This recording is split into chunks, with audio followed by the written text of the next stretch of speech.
मला वाटतं आपण आज पाहत असाल रविवारचा दिवस आहे, फुटबॉलची टुर्नामेंट आमच्या अभिजित यांनी इथे ऑर्गनाईज केलेली आहे. चिखलात फुटबॉल खेळणं ह्याची वेगळीच मजा आहे आणि हे तुम्ही फुटबॉल प्लेयर्सना विचारा. म्हणून जो चिखल झालेला आहे, राजकीय रंग सगळ्या देण्याची गरज नाही, पण चिखल झालेला त्याच्यात खेळायला मजा येणार आहे. चिखल एकूण जर बघितलं तर सध्या मुंबईमध्ये वरळी सध्या हॉट सीट दिसून येते आहे आणि याच सीटला अनुसरून इतर राजकीय पक्ष देखील सध्या प्रत्येकाचं लक्ष या सीटकडे बघायला. आपल्याला आठवत असेल जेव्हा मी निवडणूक लढत होतो, मी सांगितलं तर सगळेच ही सीट कशी बघायला येतील. वरळी A+ होत असताना सगळीकडून लोक येतात, सगळ्यांचं स्वागत करतो. काही काही मोठ्या लोकांनी इथे रोड शो पण करावा, हे पण मी सगळ्यांना विनंती करत आहे. तुम्हाला वाटतं रोड शो कळतो? नक्कीच आम्हाला त्यांनी जर केलं तर आम्हाला चांगलं होतं. मैदानात मोठ्या प्रमाणात चिखल आहे, जांभुरी मैदान, तरी कमळ इथे येऊ देणार नाही. आदित्य, नीट और पीजी इस बार वो भी पोस्टपोन हो गई, कैंसिल हो गई है. महाराष्ट्र कनेक्शन सामने आया, 2 टीचर्स को बुलाया गया बयान के लिए. क्या कहेंगे इस पूरे मामले में? इसी बात पे मैं बयान देना चाहता हूं और बात करना चाहता हूं, क्योंकि राजनीति महाराष्ट्र की दिन ब दिन खराब होती जा रही है. आपने देखा होगा पिछले 2 साल में महाराष्ट्र की तो लूट चल रही है और आज देश में भी जो हालत है, अगर आप देखिए तो जो नीट की परीक्षा हो, 2-3 दिन पहले नेट की परीक्षा हो, हमने जो इशू लिया है CET का, ये सारे विषयों पे चर्चा होनी जरूरी है. आज जो चर्चा चल रही है भाजपा की तौर पे, तो उन्होंने सिर्फ इसी बात पे बयान दे रहे हैं कि कौन किस धर्म का है, कौन किस जाति का है, समाज में क्या चल रहा है, लेकिन जो आज युवा फेस कर रहे हैं उस पर कोई बात करने के लिए तैयार नहीं है. मुझे लगता है परीक्षा पे चर्चा बिल्कुल होनी चाहिए. चलो चर्चा करते हैं इस पर. सर, कल से अधिवेशन शुरू हो रहा है, क्या आपकी पार्टी की तरफ से या इंडिया गठबंधन की तरफ से संसद के अधिवेशन में इसको मजबूती के साथ बिल्कुल लिया जाएगा, बिल्कुल लिया जाएगा, क्योंकि ये देश के भविष्य के बारे में है. भाजपा भूतकाल के बारे में बात करती रहते हैं, हम भविष्य के बारे में बात करते हैं. काल CETच्या मार्फत पत्रकार परिषद देखील घेण्यात आली. ते म्हणतात की आम्ही योग्य ते कारवाई करत आहोत, परंतु कुठेही असं झालेलं नाही. उगीच राजकीय रंग देण्याचा मला वाटतं आपण पाहिलं असेल, काल 3 डायरेक्टर होते CETचं उत्तर द्यायला. त्याच्यातून 2 डायरेक्टर तर ज्या परीक्षेशी संबंधित असे होते, एक तर भाजपचे प्रवक्ते पण आहेत. पण हे सगळं होत असताना जे आम्ही प्रश्न विचारलेले किंवा विद्यार्थ्यांनी प्रश्न विचारलेले, त्याचं एक तरी उत्तर तुम्हाला मिळालंय का? निर्लज्जपणे सांगितलं गेलं की मागच्या वर्षी 40 चुका झाल्या होत्या, यावर्षी 54 चुका झाल्या होत्या. ते जे चुका करणारे लोक आहेत त्यांना सस्पेंड केलं गेलं पाहिजे की नाही गेलं पाहिजे, हा तुम्ही मला सांगा. तुम्ही विचार करा, तुम्ही जर विद्यार्थी असतात आणि तुम्ही जर ह्या परीक्षेला बसला असतात, 54 चुका होत आहेत, 1425 ऑब्जेक्शन्स रेज करतायत, 14.5 लाख CET सेललाच पैसे कमवायला मिळालेले आहेत.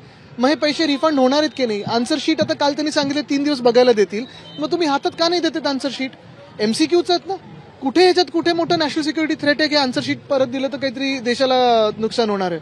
मुख्य गोष्ट हीच आहे, पारदर्शकता आणा, बाकी कोणी काही विचारत नाही. आणि काल राज्यपाल महोदय पण सहमत होते आमच्या विषयाशी. आम्ही 2च गोष्टी सांगतोय, पर्सेंटाइल जसं दिलं तसं मार्क सांगा आणि आन्सर शीट द्या. बदल दिया गया है, सस्पेंड कर दिया गया है, नए जो है लाए गए हैं DG, और जो एक कमेटी बनाई गई है, एक्स जो इलेक्शन चीफ थे, उनको किस तरीके से देखते हैं? डायरेक्टर बदलने से कोई होने वाला नहीं, कुछ होने वाला नहीं है. मंत्री बदलने चाहिए. पहले मंत्री महोदय ने कहा था कुछ गड़बड़ है ही नहीं, फिर कहा था कुछ गड़बड़ हो सकती है, और कल 24 घंटे जब थे एग्जाम के लिए, तब परीक्षा ही पोस्टपोन कर दी. लाखों विद्यार्थी जो है देश भर में अलग अलग जगह जाते हैं ये परीक्षा देने के लिए, जो एग्जाम के केंद्र होते हैं वहां जाते हैं. उसका पैसा कौन देगा? जो नुकसान हुआ है उसकी भरपाई कौन करेगा? और जो ये गड़बड़ी चल रही है, कहते हैं 1 नेशन 1 पोल, 1 एग्जाम नहीं कर पाते, तो कौन से 1 नेशन 1 पोल के बारे में बात कर रहे हैं? हमें तो ऐसे लगने लगा है कि ये एग्जाम भी है, शायद चुनाव आयोग ही करने जा रहे हैं. 18,000 कोटी रुपये खर्च करून कोस्टल रोड बांधण्यात आला, त्याचे अटल सेतू बांधण्यात आला. मात्र आपण पाहिलं तर त्याचे जे रॅम्प रोड आहेत त्यांना अशा प्रकारे तडे गेल्याची घटना समोर आली आहे. कसं मला वाटतं सगळ्यात महत्वाची गोष्ट म्हणजे ज्या प्रकारे उत्तर दिलं, ते कोण गणात्र आहेत की कोण आहेत मला माहित नाही, ते सांगतात की प्रोजेक्ट हेड आहेत. ज्या बॉडी लँग्वेजने उत्तर दिलं, जेवढा ॲरोगन्स होता, अशा व्यक्तीला पहिलं तर सस्पेंड केलं पाहिजे. जगात कुठेही सस्पेंड झालं असतं, पण आपल्याकडे अभिमानाने सांगतात नाही नाही हे खचलंय, ते काय पावसाळ्यात खचतं वगैरे. ही काही उत्तरं नाही आहेत. आता जे ऍक्टर ह्याच्यावर व्हिडिओ बनवत होते कुठे आहेत ते? कोस्टल रोड संदर्भात तुम्ही पत्र लिहिलं होतं की 16 तारखेला रात्री VIPसाठी हा हो रोड उघडा केला जातोय. ते कोण आहेत आणि आता ते आम्हाला पण दिसले नाहीत, पण आम्हाला तो पूर्ण ताफा दिसला. बरोबर त्यांच्यासाठी ट्रॅफिक पोलिसांनी बॅरिकेड उघडलं, तो ताफा वरती केला आणि बॅरिकेड बंद केलं. आम्ही जे करत होतो ते सगळ्या मुंबईकरांसाठी करत होतो, ह्याच्यात VIP म्हणून कोणी नव्हतं. हे नुसतं VIP सर्व्हिस चालू आहे इथे. पुणे बोर्सेप्रमाणे उद्धव ठाकरे मुंबई पुणे ते नाशिक रोडवरती देखील अपघात झालेला आहे.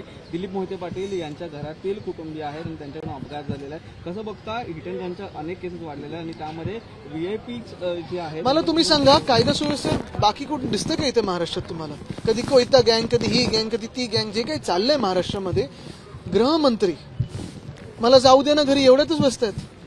काम म्हणून काय करतात? उद्धव ठाकरे यांनी जी पत्रकार परिषद घेतली होती आणि आयोगावरती प्रश्नचिन्ह उपस्थित केले होते, त्या प्रकरणी आता ठाकरेंची अडचण वाढू शकते असं कळतंय, कारण अधिकाऱ्यांकडनं त्यांनी या संबंधित अडचण आयोगाची वाढलेली आहे. कारण आम्ही ज्या दिवशी जे बोललो होतो ते परत परत बोलू. एक तर आम्हाला सतत वाटतं की इलेक्शन कमिशन म्हणजे एंटायरली कॉम्प्रोमाइज आहे. निवडणूक आयोग भाजपच्या ऑफिसमधून चालतं हे आम्हाला माहिती आहेच, हे वाटतंच. पण त्या दिवशी जी पत्रकार परिषद होती ती आपल्या सर्वांना माहिती आहे, मतदान वाढावं म्हणून हवी. इलेक्शन कमिशन सेलिब्रिटीज न घेतं, ऍक्टर्स न घेतं, अँबॅसेडर्स म्हणून बनवतं की तुम्ही आता मतदान वाढवा. आपल्याला आठवत असेल ह्याच मैदानात मतदान केंद्र होतं, काय हालत होती लोकांची, किती खराब हालत होती, लोक चक्कर येऊन पडत होते. आणि असं जर कारवाई करत असतील तर हे निवडणूक आयोग खरोखर भाजपच्या ऑफिसमधून चालतं हे आम्हाला वाटायला लागलं. ते खरं आहे. पण राज्य शासन राज्य निवडणूक आयोगाने एक नाही, राज्य निवडणूक आयोग असेल सांगितलेलं आहे की उद्धव ठाकरे यांनी जे आरोप केले यात तथ्य नसलं तर कारवाई होऊ शकते उद्धव ठाकरे. 100% करा, कारण हे पूर्ण सिद्ध करेल की तुम्ही भाजपच्या आदेशावर चालता. नांदेडमध्ये 2 शिक्षकांना जे आहे ते ताब्यात घेतले असं कळते. नीटचे पेपर खोडून विद्यार्थ्यांना दिल्याचा संशय आहे. मला वाटतं ह्याच्यात पहिलं तर केंद्रातून कारवाई झाली पाहिजे आणि मंत्र्यांना बदललं गेलं पाहिजे. पहिलं ज्यांनी सांगितलं होतं काही गडबड झालीच नाही, नंतर सांगितलं संशय आहे. काल रात्री आता पेपर 24 तासावर असताना रद्द केला किंवा पुढे ढकलला गेला. मंत्री आहेत तुम्ही, आता त्यांना परत राजकीय जबाबदारी द्याल, हे असंच चाललंय. नीट आदित्य जी, नीट में जो पटना में पेपर लीक हुआ है उसमें जो मुख्य आरोपी को पकड़ा गया है, मास्टरमाइंड बताया जा रहा है, वो पीएस है, पर्सनल सेक्रेटरी है तेजस्वी यादव का. उनसे भी पूछताछ की जाएगी, सम्मन किया जाएगा. बिल्कुल, हमारी तो यही मांग है कि जो भी इसमें गिल्टी हो, जो भी गिल्टी हो, और मुझे लगता है तेजस्वी जी को भी कोई आक्षेप नहीं रहेगा, जो भी गिल्टी हो, जो विद्यार्थियों के भविष्य से खेल रहे हैं उनको सजा होनी चाहिए. दोबारा से जो ग्रेस मार्क को लेकर री एग्जाम आज हो रहे हैं 1563 स्टूडेंट्स का, आपको क्या लगता है ये जो पूरा प्रोसेस है, पूरे जो नीट के एग्जाम हो रहे हैं, मैंने यही कहा है, लेकर आपको कोई ऐसे लग रहा है कि इलेक्शन कमीशन ये सब चला रहा है, क्योंकि वैसे ही तो परिस्थिति लग रही है. जितनी गड़बड़ चुनाव में हुई थी वैसी तो गड़बड़ दिख रही है. असं सुबोध कुमार यांच्या संदर्भात मराठीत सांगत कारण त्यांना बडतर्फ केले. मंत्री अजून ऑफिशियल उत्तरं देताना दिसत नाहीये. कोणावर? डीजी को जो वो किया है नाही, मला थोडी माहिती घेऊ द्या, मग त्याच्यावर बोलेन मी. थँक्यू. सर, जळगावमध्ये मुख्यमंत्री एकनाथ शिंदे यांनी काही शिक्षकांना पैसे वाटले असं कळतं. आपल्याला सर्वांना माहिती आहे की खोके आणि धोके ह्यावरच मिंदे सरकार चाललेलं आहे आणि तेच मिंदे सरकार आता सगळीकडे आपल्याला दिसते. आता काही निवडणुकीमध्ये पण व्हिडिओ व्हायरल झालेले आहेत. नाशिक पदवीधरची निवडणूक आहे, त्या ठिकाणी शिक्षकची निवडणूक आहे, त्या ठिकाणी देखील सभा झाल्यानंतर पैसे वाटलेत अशा सुषमा अंधारेंनी व्हिडिओ देखील जारी केलाय. आता हेच सांगतो ना, खोके आणि धोके एवढंच हे सरकार चाललेलं आहे. आणि हे महाराष्ट्राला सरकार परवडणारं आहे का, हा आपण विचार करा. महाराष्ट्राला ज्यांनी लुटले गेले 2 वर्षात, परिस्थिती एवढी बिघडून टाकलेली आहे की कोणाला इथे उद्योग स्थापन करावंसं वाटत नाहीये. नक्की जायचं तर कोणाकडे, सीएम की हाफ 2 DCM आहेत त्यांच्याकडे, हा प्रश्न असताना मला वाटतं ऑक्टोबरमध्ये जेव्हा निवडणूक येतील, खरं तर आता त्यांना मॉरल राईट काही राहिला नाहीये या सरकारला चालायला. त्यांनी आता निवडणुका जाहीर केल्या पाहिजेत, पण यांच्याकडे मॉरॅलिटी ही गोष्टच नाहीये.